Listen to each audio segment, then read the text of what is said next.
Foreign aid.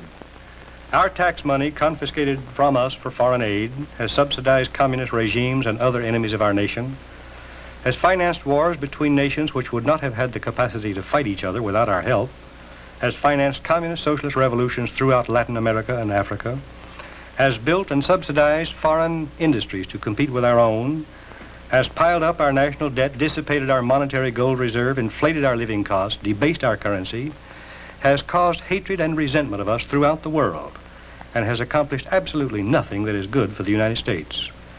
With a record like that, foreign aid came before Congress again in 1966, and again, Congress authorized continuation of the disastrous program, ignoring the fact that the whole operation is unconstitutional, beating down efforts to make the program less harmful to our nation. That is a summary of my report on foreign aid. The full report after a message from my sponsor.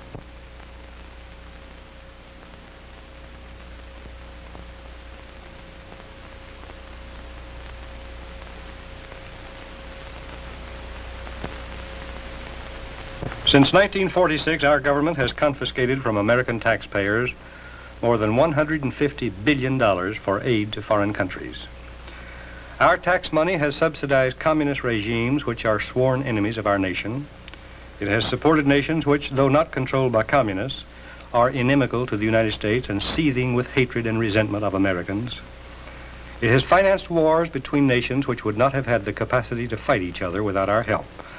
And in the process, it has made the warring nations hate us because of the aid we give their enemies. Our foreign aid has financed social upheavals and communist socialist revolutions throughout Latin America and Africa, bringing to power political regimes whose policies are based on hatred of the United States.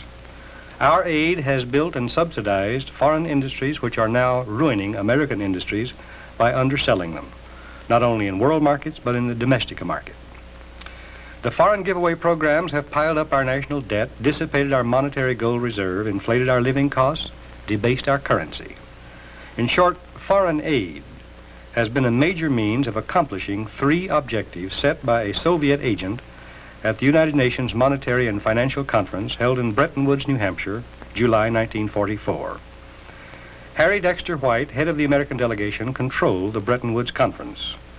The policies he set, which our government has followed without deviation since the end of World War II, were intended, 1, to build the industrial capacity of other nations at our expense in order to eliminate American productive superiority. 2, to take world markets and much of the American domestic market away from American producers so that capitalistic America would no longer dominate world trade. 3, to strip the United States of the great gold reserve which had made our dollar the dominant currency on earth by giving the gold away to other nations. The Gold Reserve Act of 1934, which made the American dollar irredeemable in gold for Americans, provided that foreign governments, institutions, and central banking systems can redeem their American dollars in gold. Consequently, every American dollar spent, invested, or given away abroad, and every American dollar spent in the United States to purchase foreign-made goods are potential claims against our gold reserve. The total of all such claims is reduced by the amount of foreign money spent or invested in the United States, or spent in foreign lands to buy American-made goods. The difference between what we as a nation spend and give away abroad and what foreigners buy from us is called balance of payments. We suffer a balance of payments deficit when what we spend and give away abroad exceeds what foreigners buy from us. When the Bretton Woods Conference was held in 1944, the United States had 60% of all known gold reserves in the world, and the total of all foreign claims against our gold was relatively insignificant. The annual balance of payments had been running steadily in our favor for almost half a century. Then post-war foreign aid and foreign defense programs began, scattering the savings and salaries of Americans all over the world. Soon we were suffering a balance of payments deficit every year. Today we have less than $13.5 billion in our gold reserve, and foreign short-term claims total more than $30 billion. Nations receiving our aid have cashed in their surplus dollars at the U.S. Treasury, taking a total of $12.3 billion of our gold reserve, leaving us technically bankrupt, holding less than half enough gold to meet all existing foreign claims. We are now at the mercy of the foreign nations to whom we have given aid.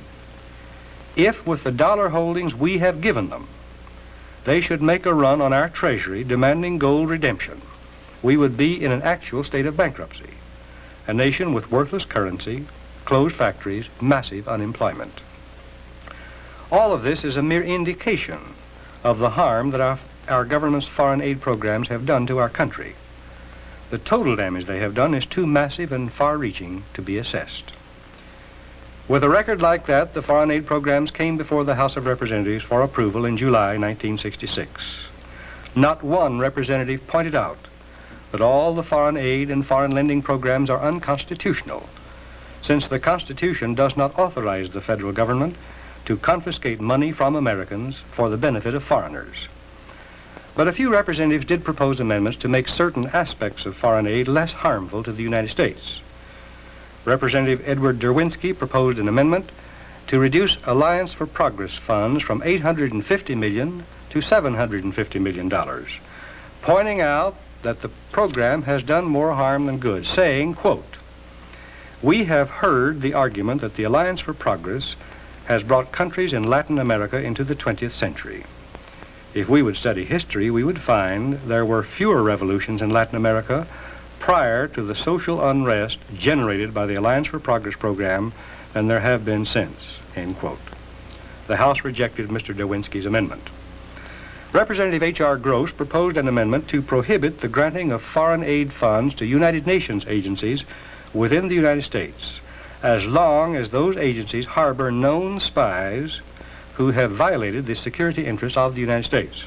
His amendment was rejected. And so was an amendment to prevent the granting of U.S. tax money to UN agencies which give aid to Cuba and other communist countries. The House also rejected amendments to keep United States tax money from being given to countries whose policies are contrary to the policies of the United States. The House debate on foreign aid closed July 14. Representatives Harold Collier and William Randall rather well summed up the arguments against foreign aid. Mr. Collier said, "Ostensibly, the purpose of this tremendous outpouring of America's wealth has been to combat communism, to gain allies to make it easier for us to prevent war from breaking out or to help us fight wars once they start, and to help underdeveloped infant nations to establish sound economies. What has been the result? Since foreign aid first became institutionalized, the United States has become engaged in 2 wars in Asia against communist aggression. We fought in Korea for 3 years, and the only nation that gave us substantial aid was Turkey. We are now fighting in Vietnam and are suffering heavy casualties. We are getting only token help from our numerous allies, and many of them are trading with our communist enemies. Our policy of buying friends has been a colossal failure all over the world, as our diplomats have been insulted, our embassies stoned, and our libraries burned.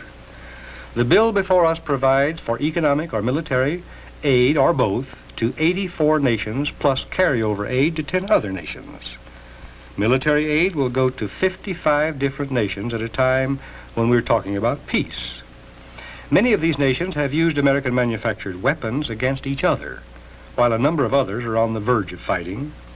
France, one of the largest recipients of military aid, has turned its back on us in Vietnam, has demanded the evacuation of Americans from France, and wants to close our bases on French soil. The United Kingdom, which we have given a tremendous amount of military assistance, continues to send her ships into Vietnam and communist Cuba.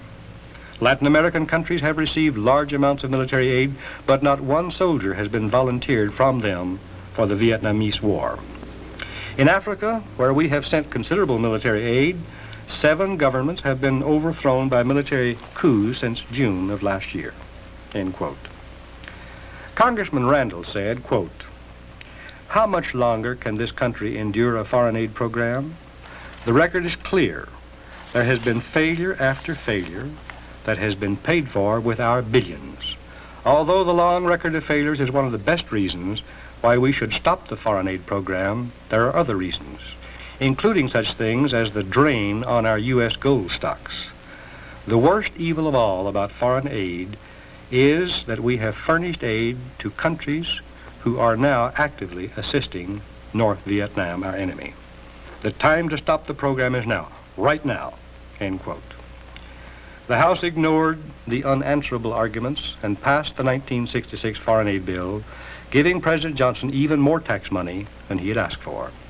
The Senate reduced the amount, then came the conference discussions, not on the question of stopping the plunder of Americans to subsidize their foreign enemies and competitors, but on the question of how much they shall be plundered by the present administration and Congress. The people ought to let Congress know how they feel about foreign aid. They ought to let Congress know that they intend to work for the political defeat of every elected official who continues to support this disastrous blackmail operation against the American people. And to make a beginning, you must inform yourselves. We need to elect constitutionalists to the Congress of the United States. But the people cannot elect constitutionalists to Congress until and unless the people themselves understand the constitutional system under which we are supposed to be living.